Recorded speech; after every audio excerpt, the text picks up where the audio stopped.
Donc, comment va se présenter ce webinaire? Je reprends le sommaire, on va voir ce qu'est le TCO. Puis on va voir qu'il existe plusieurs catégories de TCO. TCO véhicule, conducteur, flotte. Comment calculer son TCO global et enfin comment optimiser son TCO avec quelques conseils et puis une mise en perspective avec les fonctionnalités suivies de flotte qui vont vous permettre de le faire.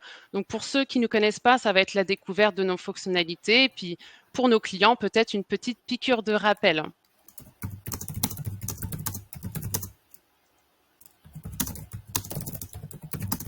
Alors, qu'est-ce que le TCO, donc qui vient de l'acronyme anglais Total Cost of Ownership? Eh bien, c'est un indicateur de performance qui est très utilisé dans le monde automobile. On peut en parler de manière générale pour un produit ou un service, mais là, on va vraiment se concentrer sur le TCO en matière de gestion de parc automobile professionnel. Donc, le TCO automobile, il va correspondre à l'ensemble des coûts liés à un ou plusieurs véhicules. Donc, ça va comprendre évidemment le coût d'achat d'un véhicule, le leasing, mais plein d'autres choses. Donc, on va le voir là prochainement. Donc, globalement, c'est le coût de possession et d'usage d'une flotte automobile. Il y a deux façons de le calculer, ce TCO. Il existe le TCO théorique. Donc là, on va se baser vraiment sur des coûts prévisionnels. On dit que gérer, c'est prévoir. On va pouvoir faire des comparatifs afin de faire le meilleur choix en termes de véhicules en fonction des besoins. Donc, vous, en tant que gestionnaire de parc ou de gérant, vous allez vous fixer un budget et en faisant vos comparatifs, ça va vous permettre vraiment de faire des choix. On a aussi le TCO réel. Donc là, pour vous, en tant que gestionnaire, c'est aussi très intéressant puisque le TCO réel va se baser vraiment sur des données chiffrées à la fin d'une période, à la fin d'une année ou d'un contrat de véhicule. Vous allez pouvoir voir combien vous a coûté votre flotte de véhicules et observer la différence entre ce TCO réel que vous avez analysé à la fin de la période et le TCO théorique que vous aviez calculé avant cette période. Donc, il va servir à deux choses. Il y a deux raisons principales de calculer ce TCO. Déjà, d'une, c'est prendre des décisions d'achat éclairées, évidemment, en faisant vos comparatifs. Vous pouvez le faire dans la vie de tous les jours. Là, pour les véhicules, vous allez pouvoir comparer les coûts des marques, entre marques, modèles de véhicules. Vous allez comparer des fournisseurs pour faire le meilleur choix. Donc là, encore une fois, on est sur le TCO théorique. C'est vraiment en amont d'une décision. Et la deuxième raison principale, c'est évidemment d'améliorer la rentabilité globale de votre flotte. Je pense que vous êtes inscrit aussi pour cette raison. Comment je vais pouvoir optimiser mes coûts? Eh bien, grâce au TCO, vous allez pouvoir vous baser justement sur des données chiffrées pour voir quels sont les leviers, où est-ce que vous allez pouvoir réaliser des économies sur cette flotte de véhicules. Donc, vous allez améliorer évidemment votre rentabilité grâce au TCO réel observé. Alors, au niveau du TCO, il existe plusieurs catégories de TCO, en fait, qui vont être divisées en plusieurs parties, ce TCO-là. Donc, il y a notamment, alors, la principale, c'est le TCO véhicule. Donc, le TCO véhicule qui comprend 75% évidemment du TCO. Mais il y a aussi le TCO du conducteur. Le TCO va aussi dépendre du conducteur, en fait, selon sa conduite, etc. Ça va aussi avoir un impact. Et la dernière catégorie du TCO, on n'y pense pas forcément, c'est le TCO de la flotte qui représente que 5%, mais qui est aussi à prendre en compte. C'est des coûts qui sont plus globaux. On va voir ça dans le détail. Alors effectivement, au niveau du TCO véhicule, pour vous donner des exemples concrets, que ça soit plus parlant, vous avez évidemment, ça va de soi, le coût d'acquisition ou de location, donc l'achat, la location, le leasing. Vous avez évidemment le coût de l'entretien et les maintenances du véhicule, les charges fiscales, la carte grise, le TVA, etc. Et bien sûr, on n'oublie pas l'amortissement, la dépréciation du véhicule qu'il faut aussi comptabiliser. Ensuite, la deuxième catégorie, le conducteur, eh bien en fait, c'est tout ce qui va être inhérent notamment à son comportement de conduite. Donc, s'il a des accidents ou pas, la sinistralité, le coût au niveau de l'assurance, s'il y a des malus. Et puis évidemment, eh bien la consommation de carburant ou d'électricité si c'est une voiture électrique. Donc ça va vraiment dépendre d'une personne à l'autre, la personne qui va conduire le véhicule. Voilà, ça peut être très variable. Ensuite, le TCO de la flotte. Alors là, des fois, on n'y pense pas forcément. Donc, je vais vous rappeler un petit peu ce dont il s'agit. Donc, c'est principalement les frais de gestion. Donc, ces coûts globaux, ça va être tout ce qui est lié à la préfecture. Donc, la gestion des contraventions, des PV, la carte grise, l'immatriculation, mais également, en fait, tout le coût administratif. Donc, le coût de traitement des factures, le coût humain aussi, le coût du salarié qui va gérer la flotte, et aussi le coût de l'abonnement à un service de télématique pour faire la gestion de sa flotte de véhicules. Voilà. Alors, comment est-ce qu'on va pouvoir calculer son TCO global?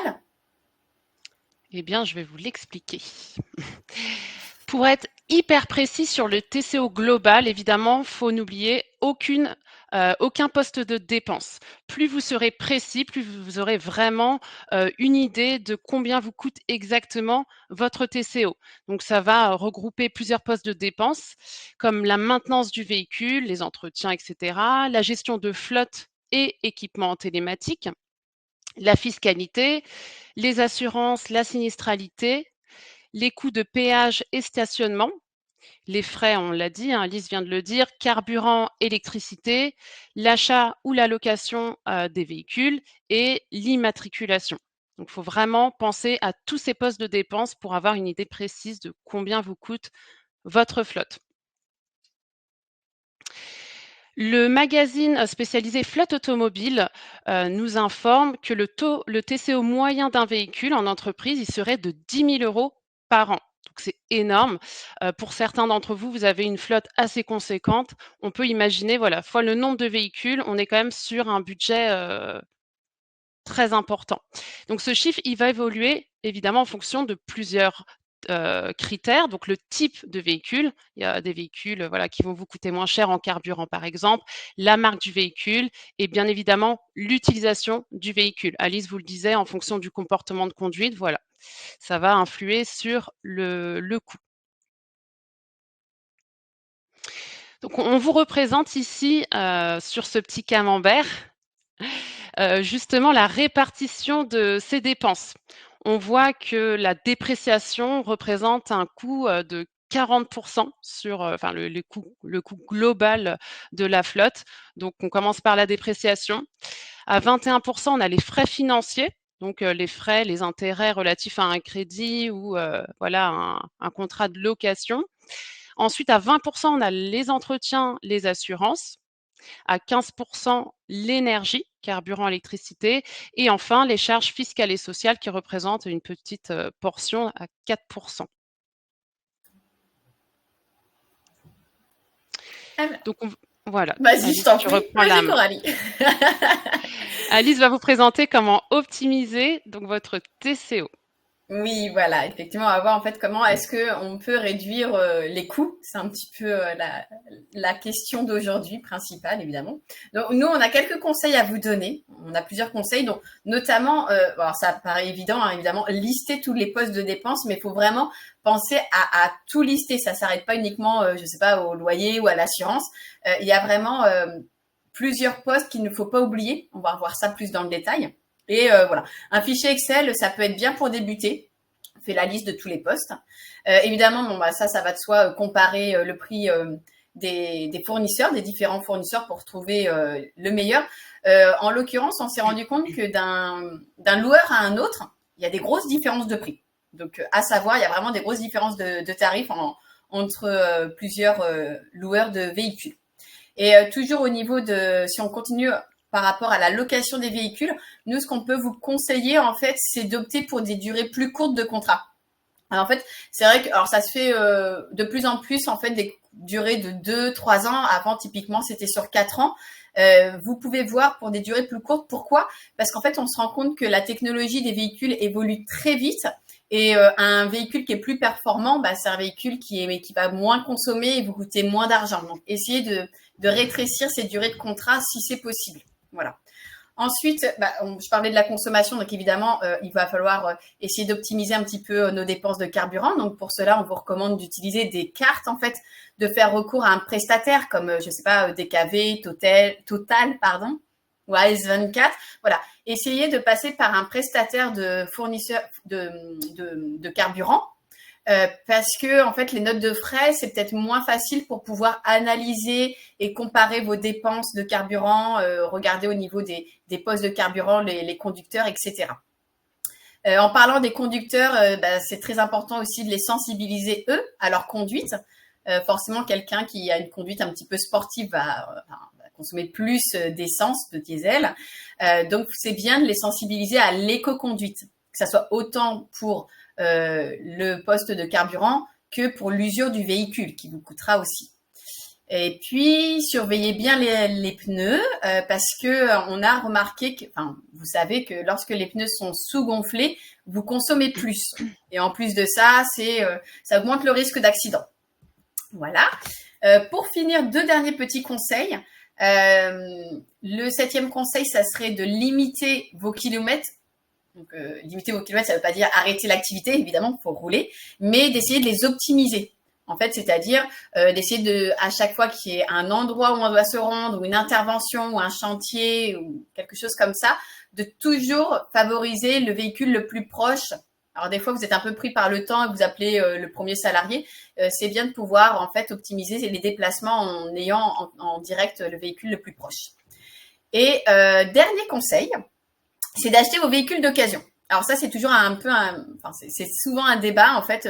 Vaut-il mieux acheter son véhicule neuf? Vaut-il mieux l'acheter d'occasion? Mais écoutez, on a regardé au niveau des études, même si depuis 2021, ça a un petit peu augmenté le prix de l'occasion, ça reste toujours vraiment ce qui est le plus rentable en fait. Vraiment. Et donc, on va mettre tout ça en perspective avec les fonctionnalités suivies de flotte, justement comment optimiser votre flotte grâce à la télématique. Donc, chez Suivi de flotte, on vous propose différents modules justement qui va vous aider à optimiser vos coûts. Je vais commencer par expliquer le module analyseur de parc. Ça, c'est un super module puisqu'il ne nécessite aucun import de données finalement. Vous, en fait, vous vous connectez en un clic à ce module et vous avez directement toutes les informations. Donc demain, si vous avez besoin de prendre une décision justement sur le renouvellement de votre parc, est-ce qu'il y a des véhicules à sortir ou pas, eh bien, vous vous connectez sur l'analyseur de parc et Suivi de flotte va mettre en évidence quels sont les véhicules qui sont les moins utilisés. Donc très rapidement, vous allez savoir quel est le véhicule peut-être à sortir ou est-ce que ce véhicule, il peut pas être plus utilisé comparé à un autre qui est, on va dire, surutilisé en cas de contrat de location. Vous savez qu'à la fin de la location, il faut restituer avec un certain nombre de véhicules. Ça peut aussi vous permettre de faire vraiment de jongler entre certains véhicules.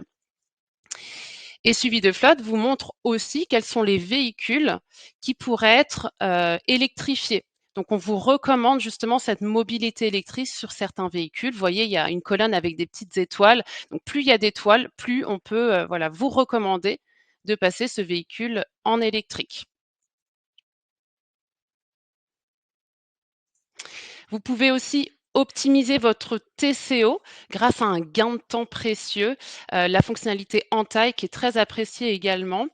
En fait, on est interconnecté avec l'Agence nationale du traitement automatisé des infractions et ce qui fait que vous avez donc des notifications sur le portail qui vous indiquent qu'un conducteur a émis une infraction. Donc, vous désignez ce conducteur, vous validez la désignation sur le portail en 2 clics et il reçoit directement l'amende à son domicile en papier. Voilà. Donc, c'est un gain de temps, donc gain de temps, gain d'argent pour vous, pour gérer tout ça. On évite aussi les majorations, etc. Très important, on sait aussi qu'un véhicule qui est bien entretenu, c'est un véhicule qui va mieux se vendre, qui va moins consommer, hein, comme le disait Alice. Eh bien, on vous permet aussi, via Suivi de flotte, de lister vos entretiens. Donc, vous les ajoutez, ces entretiens. Vous pouvez aussi les catégoriser, contrôle technique, vidange, etc., de sorte à ce que vous receviez une notification avant la date d'échéance, ce qui vous permet vraiment d'avoir un suivi hyper simple et efficace. On a aussi un module sinistre. Donc, s'il y a des accidents, ça peut arriver, voilà, il y a un accrochage, un accident avec l'un de vos collaborateurs sur la route, eh bien, vous allez pouvoir enregistrer ce sinistre sur le portail suivi de flotte. Donc, vous allez intégrer toutes les données. Attention, c'est pas interconnecté avec votre assureur, mais ça vous permet vraiment de piloter, d'avoir vraiment un listing bien précis des accidents qui sont survenus. Donc, vous pouvez ajouter aussi des photos et vous pouvez donc mettre en évidence aussi quels sont les collaborateurs les plus accidentogènes. Donc, vous avez un bouton exporter justement pour sortir une liste sur Excel et pour pouvoir analyser.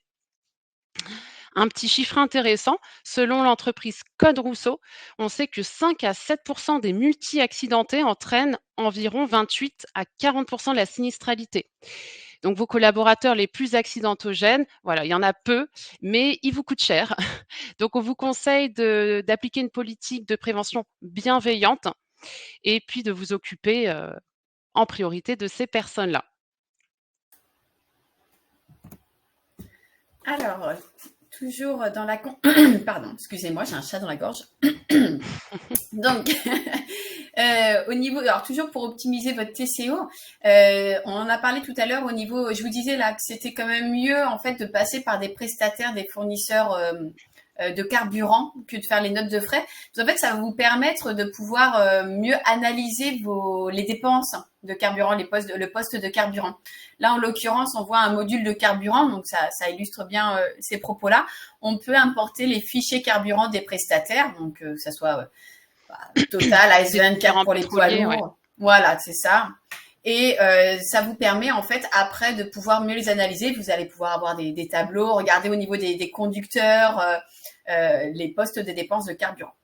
Voilà. Puis la facturation aussi, là c'est pareil au niveau administratif, c'est un gain de temps. Nous c'est notre service comptable, enfin ADV, qui s'en sert beaucoup. On peut même, grâce à ça, sur un tableau de bord, relever aussi le top 5 des conducteurs qui consomment le plus. Voilà, il y a peut-être un travail à faire aussi derrière. Ouais, carrément. C'est vrai. Doubler à l'éco-conduite, ça peut être intéressant de regarder les deux en même temps, ouais. Au niveau de l'optimisation des trajets, donc c'est vrai que par rapport au fait que on essaie d'optimiser le nombre de kilomètres, de limiter au maximum les kilomètres. C'est lorsque vous avez une intervention ou un endroit, un chantier où se rendre, un client à aller visiter, voir tout de suite en fait le véhicule le plus proche.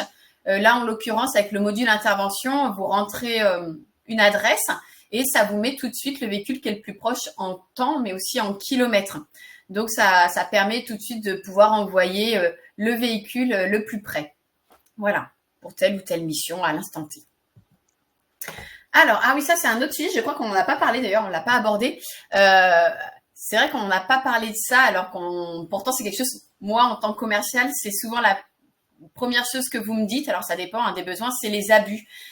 Lorsque, notamment pour les véhicules de service, lorsqu'il y a des abus d'utilisation, parce que on essaie d'être bienveillant, on essaie de laisser un peu de latitude, donc très souvent vous laissez vos salariés rentrer avec les véhicules de service, soit parce que le chantier il est tôt le matin, soit parce que c'est juste un accord entre vous et puis voilà, ils gardent le véhicule et il n'y a pas de souci. On part sur des bases de confiance. Mais bon, l'être humain n'est pas toujours bienveillant. Il y a toujours des écarts et c'est vrai que là c'est pareil. C'est utile de pouvoir quand même limiter les abus parce que du coup vous payez des kilomètres, vous payez de la consommation d'essence pour rien. Vous pouvez en fait mettre en place des alertes. Alors vous pouvez les mettre par zone. Je trouve que l'alerte zone, c'est pas mal parce que ça limite à une zone. Ça veut dire que la personne peut utiliser le véhicule, mais par exemple, elle peut l'utiliser que max 10 km autour de chez elle. Ouais. Ou par département. Voilà. Et si elle sort de la zone, eh bien, vous recevez une notification. Donc, voilà. Vous pouvez aussi mettre des alertes strictes. Là, on a mis en l'occurrence l'exemple de l'alerte zone mouvement. C'est ce qu'on voit à l'écran. Mais on peut aussi mettre des alertes strictes. Par exemple, à partir de telle heure, je veux plus que le véhicule soit utilisé. Ou aussi en protection contre le vol. Souvent, beaucoup d'entre vous, au mois d'août, ferment les véhicules où les engins sont parqués à la société. Eh bien, vous mettez une alerte totale. Et là, vous êtes alerté si jamais il y a un vol de véhicule ou d'un engin ou d'une machine. Voilà. Donc ça aussi, c'est toujours pour faire des économies. Éviter des malus d'assurance aussi. Enfin, au niveau de l'éco-conduite. Alors, par rapport à l'éco-conduite, On en parlait tout à l'heure sur le module carburant, de voir qui est-ce qui consomme le plus de carburant. Mais c'est pas que ça en fait. Quand on parle de l'éco-conduite, très souvent on pense à l'économie de carburant qu'on peut faire. Moi, je pense que ça rejoint aussi tout ce qui va être sinistralité, hein, puisque là, sur Suivi de flotte, c'est l'Opti-Driving, hein, pour vous donner le nom. Donc c'est une marque qui est déposée. Ça prend C'est pas ton en module compte. préféré d'ailleurs, celui-là. Oui, c'est vrai, j'en parle tout le temps. Mais parce en fait, j'ai des super retours là-dessus, c'est vrai. J'ai des super retours, ça permet vraiment de faire des grosses économies. Et j'ai même des personnes qui font appel qui s'équipent juste pour ça. Donc oui, pour revenir à nos moutons, donc au niveau de l'opti-driving, vous n'allez pas avoir uniquement les freinages et les accélérations, ça va prendre en compte tout le comportement de conduite du chauffeur. Donc par exemple, sa dangerosité, parce que quelqu'un peut très bien respecter les vitesses, mais pour autant conduire un peu comme un âne, enfin avoir une conduite un peu sportive, voilà. Et donc c'est un impact sur l'image de marque, mais je trouve que ça a surtout un impact sur les accidents de voiture. Quelqu'un qui va conduire plus prudent, c'est évident, hein, il va avoir moins d'accidents. Donc c'est vrai que l'éco-conduite, c'est bien pour les économies de carburant, c'est essentiel, de toute façon, ça se base là-dessus, mais c'est aussi bien pour la sinistralité. Donc voilà pour l'éco-conduite, l'opti-driving. Alors moi, il y a quelque chose que j'aime bien. Enfin, je sais que on l'a mis en place chez nous et on l'a en fait chez beaucoup de nos clients. C'est le côté ludique. Bon, ce que j'aime bien. Moi, je suis pas trop dans la répression. Je préfère qu'en fait, quand c'est participatif, que voilà, vous pouvez mettre en place des petits challenges. Enfin, c'est une idée. Hein. Après, vous le faites pas. Vous pouvez mettre en place des petits challenges et, par exemple, je sais pas, distribuer une carte Cadeos aux meilleurs conducteurs au mois de juillet ou en fin d'année. Ça va motiver tout le monde. Et puis, vous derrière, ça va vous faire des belles économies d'essence. Donc là, sur SuitePot, on voit effectivement qu'on a un module classement éco-conduite. Donc, on voit les 3 premiers conducteurs et vous avez tout le Surtout que listing ça des se fait salariés. oui, voilà, ça se fait automatiquement sur une Ah bah plage de dates, à analyser c'est ça. donc voilà, c'est C'est très ça. Et simple. puis, eux, les conducteurs, enfin les salariés, s'ils le souhaitent, ils ont une application dédiée qui est toute simple, ça s'appelle application conducteur. Ils ont leur petite pastille couleur en direct avec leur chiffre d'opti-driving, donc ils peuvent même faire le suivi régulier de leur opti-driving. Voilà, je trouve ça assez sympa et c'est surtout derrière, j'ai eu des bons retours au niveau des économies de consommation de carburant. Donc allez-y, n'hésitez pas. Euh, Toujours pour optimiser les coûts, le TCO, on a un module d'import de dépenses de vos factures. Donc justement, là, c'est vraiment le gros module dépenses. Pour suivre vos dépenses, il va falloir les importer, c'est logique. Donc vous avez un scan, on voit là sur la capture, à droite, on a le scan de la facture. En fait, une fois que vous faites un glisser-coller ou juste que vous importez la facture, il y aura une lecture automatique à gauche et vous allez retrouver toutes les informations de la facture. Donc, elles vont se mettre directement dans le portail et vous allez pouvoir donc catégoriser, ça c'est très important. Vous avez une facture, vous mettez la catégorie pour ensuite, vous le verrez, vous allez pouvoir faire des analyses bien précises. Et si toutefois vous avez plusieurs véhicules concernés par la facture, eh bien vous allez pouvoir mettre quelles sont les immatriculations à chaque fois. Donc ça, c'est très intéressant. Pareil, si c'est une facture, enfin, ça concerne un véhicule avec plusieurs types d'entretien, admettons, il y a une vidange et des plaquettes de frein, eh bien, vous allez pouvoir mettre ces deux catégories. Donc vraiment, voilà, il y a vraiment un suivi très précis des dépenses, des postes de dépenses. Ça aussi, c'est un module qui est très apprécié parce que vous avez vraiment, enfin voilà, c'est suivi de flotte, c'est une solution de télématique, mais qui va vraiment répondre à un besoin pour le gestionnaire de parc, pour un suivi. Donc justement, vous importez toutes ces dépenses et vous allez pouvoir faire des filtres pour analyser ces dépenses, votre TCO. Vous allez pouvoir segmenter par catégorie. Vous avez vu le petit encadré pointillé orange. Ici, on a sélectionné TCO véhicule, TCO flotte. Donc, on aura toutes les dépenses liées au TCO véhicule, au TCO flotte. Et on voit, il y a le petit graphique en bas donc, qui va vous donner la répartition. Et à droite, le listing des transactions liées justement à ce filtre. Donc, si vous voulez voir, par exemple, combien vous coûte votre flotte de gasoil versus la flotte électrique en dépenses, eh bien, vous allez pouvoir le faire de cette manière. Vous pouvez aussi segmenter par type de motorisation. Donc gasoil, électrique, essence, voilà, savoir s'il coûte plus cher. Bon, on vient de le voir, voilà, vous pouvez filtrer vraiment, selon ce que vous voulez rechercher comme information. Donc par type de motorisation. Vous pouvez aussi le faire par type de modèle. Donc, imaginons demain, vous avez besoin de renouveler votre parc, vous voulez savoir combien vous a coûté, enfin, vers quel modèle vous allez vous tourner. Eh bien, en sélectionnant le modèle, là, je vois, il y a Partner, Kangoo. Voilà, vous allez pouvoir faire la différence sur une même période, une même plage, une même période d'analyse. Vous allez pouvoir comparer combien vous a coûté tel et tel véhicule pour pouvoir savoir vers quel modèle se tourner pour le renouvellement. Et par groupe de conducteurs aussi, vous pouvez faire cette analyse. Combien me coûte ma flotte de véhicules de commerciaux versus la flotte des techniciens itinérants? Ça peut être aussi intéressant de voir quelle est la différence entre ces deux groupes. Donc c'est vraiment très simple d'utilisation. Et vous pouvez exporter toutes ces données sous Excel. Donc, si vous avez besoin de faire des analyses, vous avez des réunions, je sais que voilà, je change pas mal avec des gestionnaires de flotte. Eux, ils ont besoin après de piloter tout ça avec des personnes en interne. Ils vont pouvoir présenter un fichier Excel et peut-être ajuster certaines dépenses en ajoutant, ou en enlevant certaines lignes.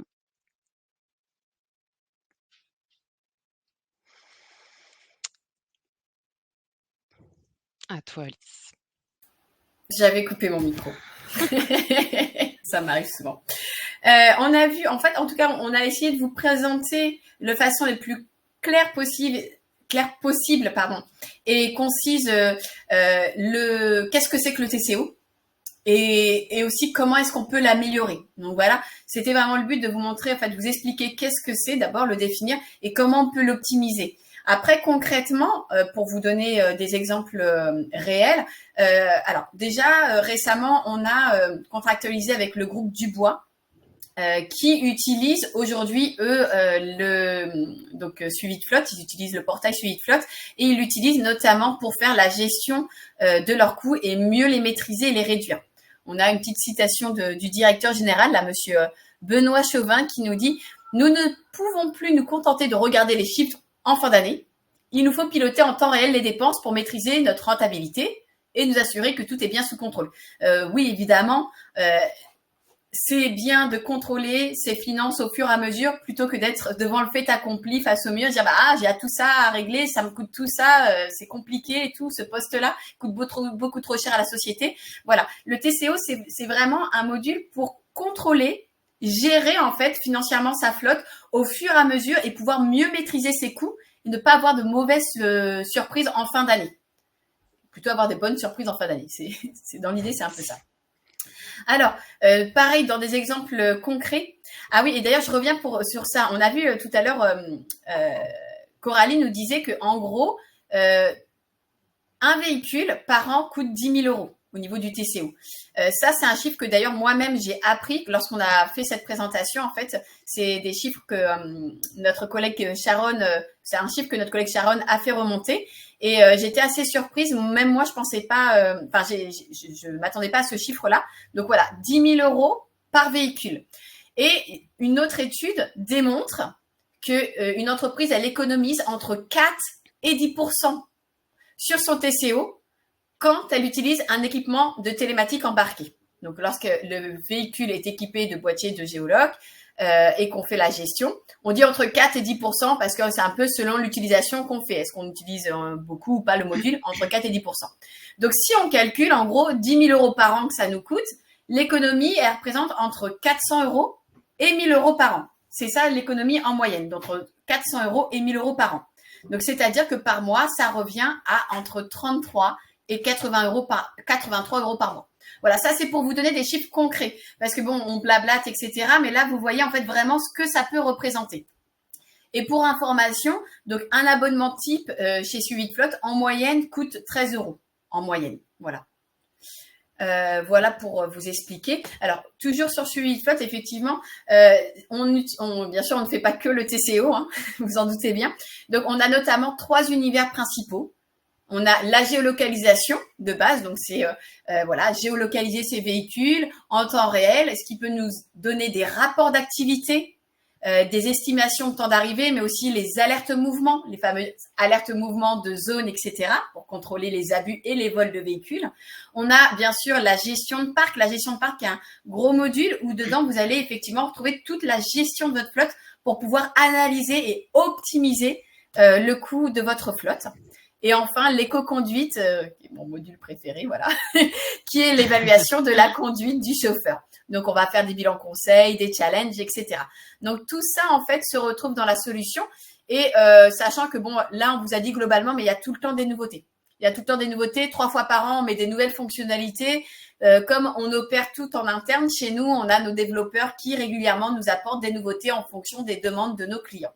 Des clients qui actuellement sont au nombre de plus de 2500 clients aujourd'hui qui nous font confiance. Voilà pour vous expliquer un peu plus globalement pour ceux qui ne nous connaissent pas. Et pour ceux qui nous connaissent et qui souhaiteraient avoir peut-être une présentation plus poussée sur ces fonctionnalités, n'hésitez pas à contacter votre commercial directement, qui se fera un plaisir voilà, de vous remontrer tout ça. On a aussi une école de formation tous les vendredis si vous êtes client, donc vous pouvez assister à des webinaires vraiment focus portail. Et puis pour les nouveaux, vous pouvez être accompagné par un CSM. Donc, vous tomberez peut-être sur moi pour vous accompagner justement sur les premiers mois d'utilisation. Oui, tu fais bien de le préciser, Coralie. D'ailleurs, je te remercie parce que c'est vrai que l'accompagnement, c'est quelque chose, enfin, ton accompagnement, c'est quelque chose de nouveau, même s'il y a toujours eu les webinaires, les formations, etc.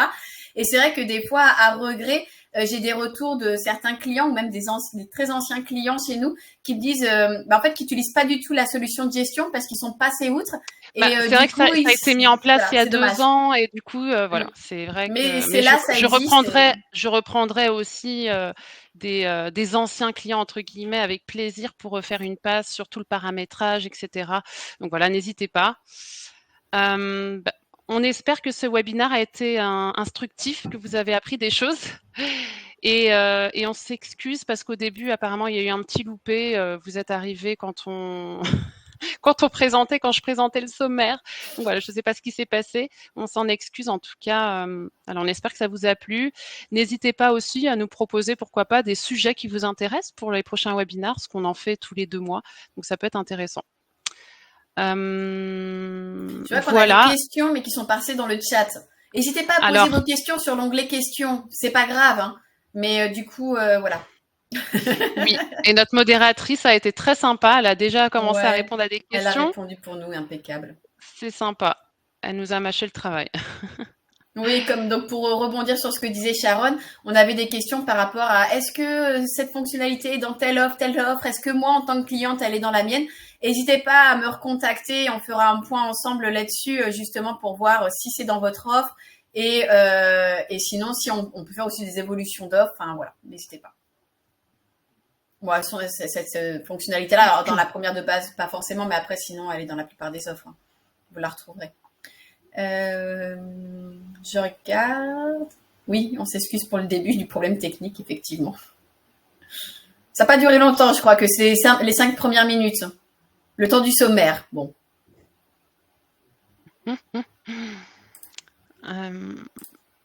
Du coup, je crois que les gens continuent à écrire dans le chat. Bon, c'est pas grave, on les voit quand même, les questions. Ne vous inquiétez pas.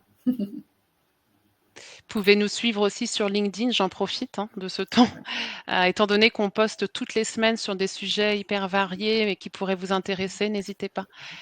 Super, merci Madame Ruiz. Ah, merci Madame Au Ruiz. plaisir.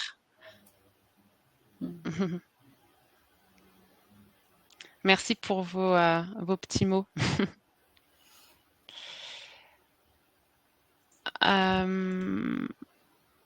Merci, Eh bonne journée bien, aussi c'est à tout vous, bon. Madame Manzacom. Bonne journée. Merci de votre attention et de nous avoir suivis. C'était un plaisir d'avoir pu vous faire cette présentation et surtout n'hésitez pas, si vous avez d'autres questions ou quoi que ce soit, vous pouvez nous recontacter. On est là pour ça. Merci encore à vous tous. Très bonne journée. Très bonne journée à vous. Merci Merci. beaucoup. Ravie d'avoir été utile.